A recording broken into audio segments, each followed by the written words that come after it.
जय हिंद। या पूर्व क्लास रे आमे सब देखी जे गोटे कोशिका भितर कोशिका अंग गुड़ देखी जमी माइटोकॉन्ड्रिया, लाइसोसोम, राइबोसोम, कौन देखी endoplasmic reticulum, centrosome, vacuoles, nucleus ये सब देखी देखी आसुले। तो सेमिति ये कोशिका अंग भितर गोटे उद्भिदर कोष भितर प्लास्टिड रही है। प्लास्टिड ये गोटे कोष रो अंगटे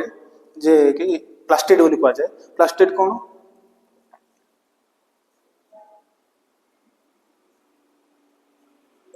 प्लास्टिड बा लबक बोली मध्य कह जाए।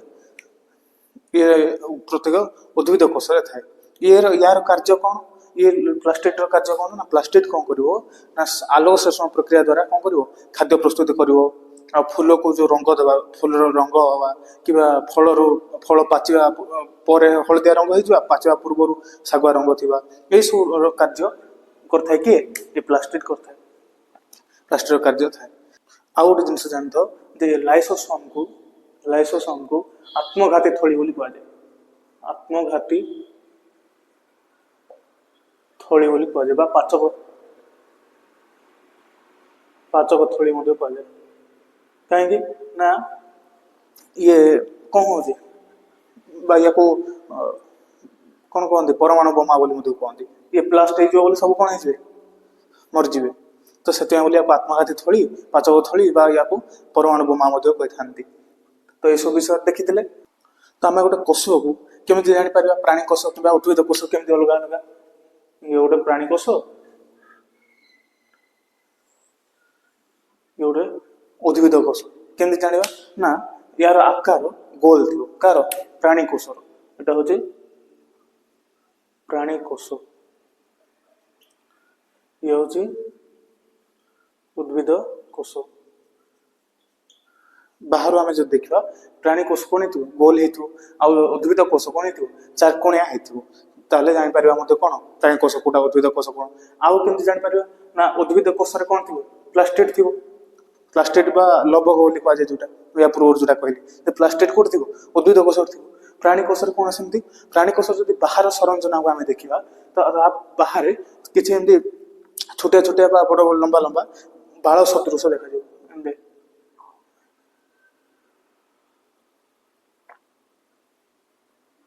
एमती बाल सदृश कौन था आमर प्राणी कोष देखा मिलता है। एमती छोटे छोटे आ कि लंबा लंबा बाड़ी देखा मिलता है। एमती बाल मिलता है। ये जो छोटिया या कहते सिलिया सिलिया आ बड़ जाक कहते फ्लैजेला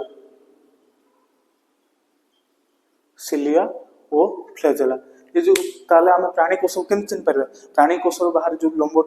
गुड़िक थी सिलिया और फ्लैजेला देखा मिले। आ उद्भिद कोष बाहर टा कौन हो चारकोणिया हो भितर जब जाता उद्भिद कोष कौन थी प्लास्टिड थी। आउ कौन हो ना उद्भिद कोष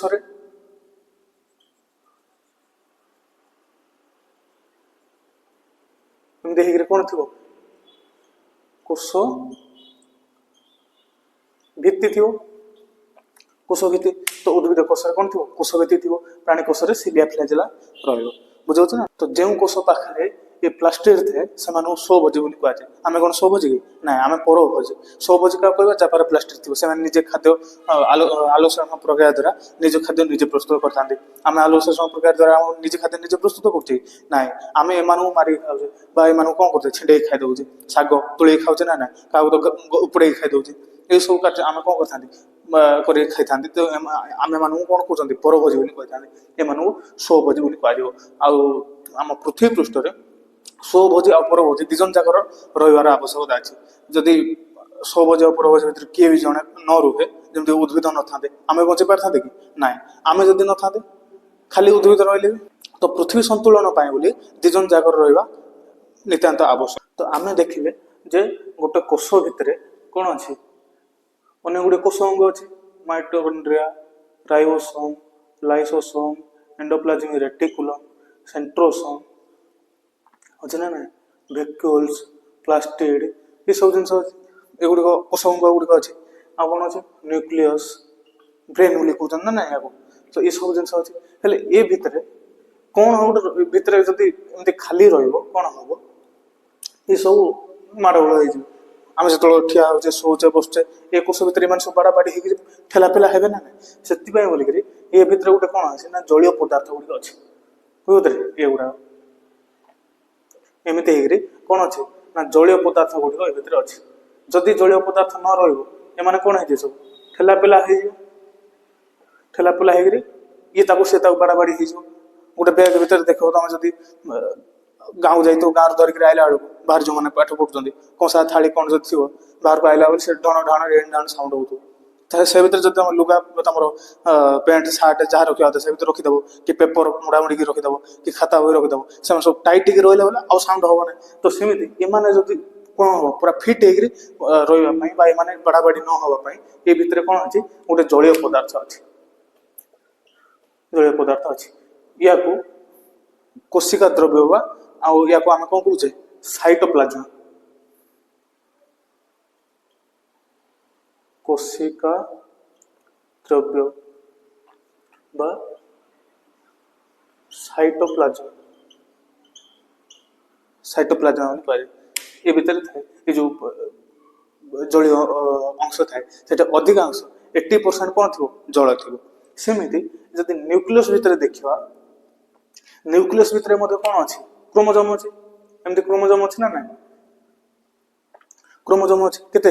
23 जोड़ा अच्छे क्रोमोजोम बा 46 ये जो क्रोमोजोम अच्छे से सुरक्षित रखापी से बाड़ा बाड़ी न हाँपाई ये भितर कौन अच्छे जलीय अंश अच्छे या कह जाए केंद्रिका द्रव्य केंद्रिका बा केंद्रिका द्रव्य बा न्यूक्लियोप्लाज्म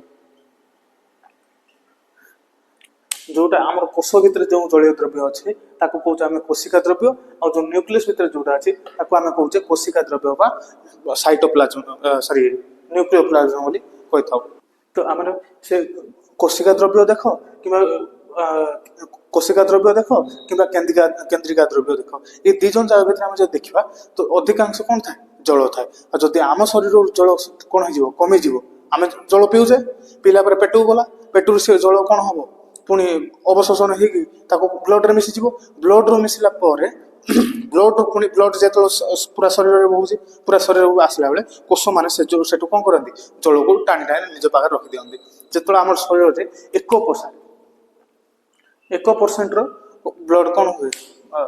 कमी जाए आमको शोष लगे 10% कमीगले तो आम मरीजा 1% आमको कौन हो जाए शोष लग जाए तो ये सब जलीय पदार्थ थाए आमको देखिए जो जल परिमाण कमी जाए अंशुघात हुए से कौन करती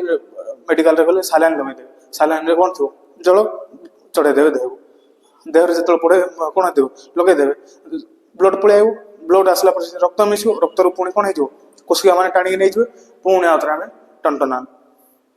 पुणी आउ थे आम कौन हो चांगा हो बुझे ना जदि ए कोषे कोशिका द्रव्य जो कौन हो जल परिमाण कमिज कौन हो कोष मरीज सेमती जब केंद्रिका द्रव्य बा केंद्रक जोटा न्यूक्लियस अच्छी न्यूक्लियस न्यष्टि अच्छी जोटा कौन आम न्यष्टि बा केंद्रक बोली कहते ये भितर जब कौन हो जलीय अंश कमिज केंद्रिका द्रव्य कमिज कौन हो न्यूक्लियस मरज तो से बोलिक एम भितर कौन थाए जलीय अंश थाए जहाँ आम केंद्रिका द्रव्य बा कोशिका द्रव्य बोली कह जाए तो ये दुईटा जब मिसिले जीव द्रव्य बोली कह जाए जमती कि कोटा कोटा ना न्यूक्लियोप्लाज्म और साइटोप्लाज्म ये दुईटा जब मिसिले कौन कह जाओ प्रोटोप्लाज्म बा जीव द्रव्य बोली कह जाए जीव द्रव्य बोली कह जाए तो गोटे न्यूक्लियोप्लाज्म आ साइटोप्लाज्म दुईटा जाक अच्छी बोली कोष भितर कह कि कोष भितर क्यों कोशिका द्रव्य अच्छी बोली कहले प्रोटोप्लाज्म आम कहीपर कहीं दुईटा जाक मिसिक से कहला न्यूक्लियोप्लाज्म भितर कौन अच्छे सॉरी न्यूक्लियस भितर न्यूक्लियोप्लाज्मा अछि आ कोष भितर हमर साइटोप्लाज्मा अछि तो दुईटा जाक मिसेकि आमे कहूचे प्रोटोप्लाज्मा आम शरीर आम कोष रे अछि बोली कहथाउ एई जो जीवद्रव्य रहिला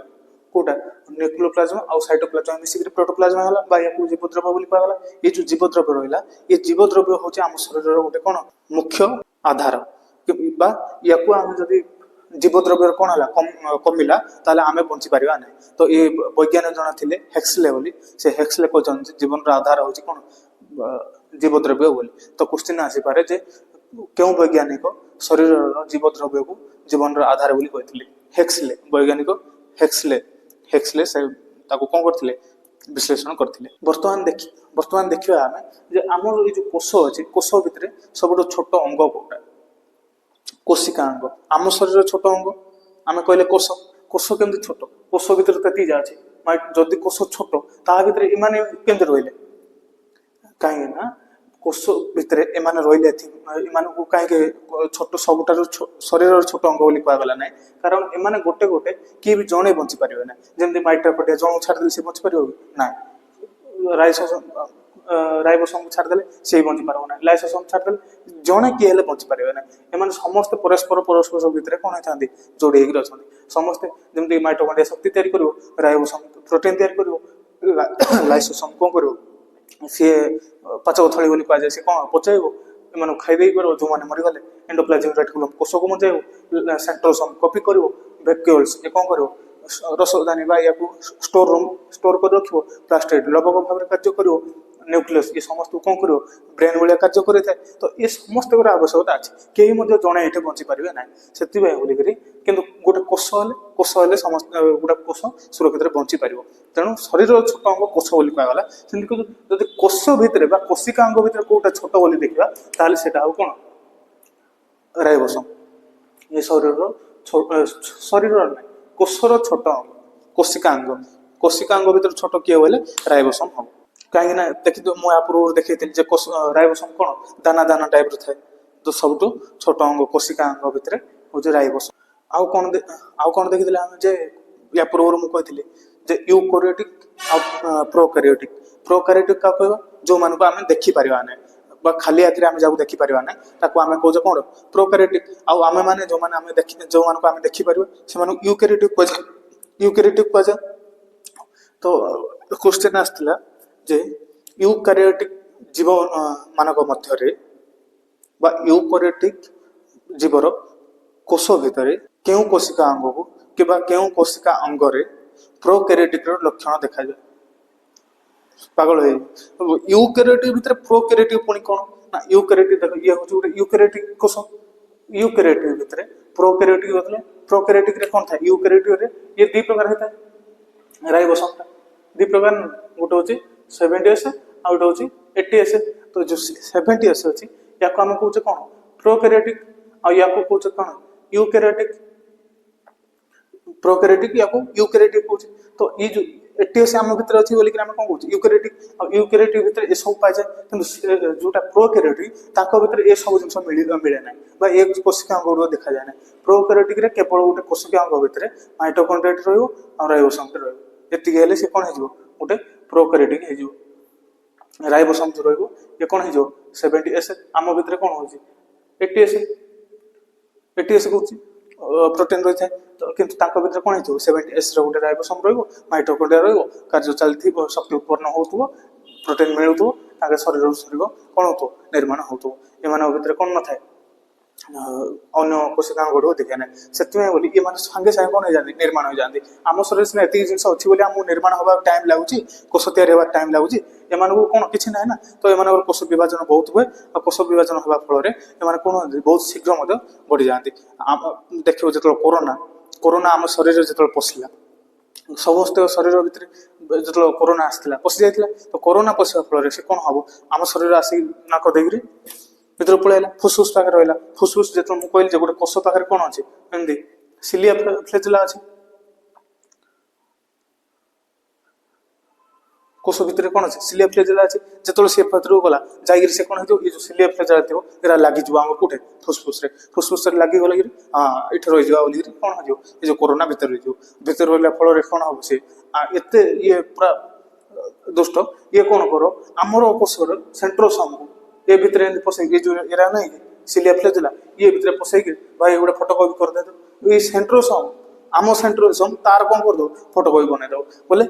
ये कौन कर दो विभाजन कर दो तो एमती ही कौन होता शरीर भर्ती जाऊला कौन कोरोना तो यहपरी भाव में एम कौन कर माइट्रोकॉन्ड्रिया और राइबोसोम थाए एम बनी जाए आम सेंट्रोसोम जो आम शरीर पशि आस कि जो छोट जीव जो एम जीव अच्छा प्रोक्रिएटिव जीव अच्छा केमी आगू को वंश विस्तार करती या आम देखा तो गोटे प्रोक्रिएटिक जीव पाखे देखा जदि कौन कौन मिल गोटे हूँ सिलिया फ्लैजेला मिल आउ कौन मिल ना राइबोसोम आउ माइट्रोकॉन्ड्रिया मिलता है तो क्वेश्चन थिला जे यूकैरियोटिक जीव मानव भितर बा यूकैरियोटिक जीवकोश भितर केउ कोशिका अंग रे प्रोकैरियोटिक रो लक्षण देखा जाए सेटा हो कोन माइटोकॉन्ड्रिया काहे या पाखरे अछि कोन 70 एस मुए कहली ना एमान पाखरे 70 एस थाय बोले तो माइटोकॉन्ड्रिया पाखरे कोन थाय 70 एस थाय तो ये जहां आम पाखरे कोन 80 एस रहिबा जो आम कोन कहू यूकैरियोटिक किंतु माइटोकॉन्ड्रिया कोन करे लुचेकी रखि थाय 70 एस को से बोले माइटोकॉन्ड्रिया कोन कह जाय ताको भीतर बा माइटोकॉन्ड्रिया भीतर 70 एस रहिबारो ताको प्रोकैरियोटिक रो लक्षण देखा जाय बोली कहै छै एटा क्वेश्चन आसीतला तो आज नेक्स्ट आम कालीर क्लास देखियो।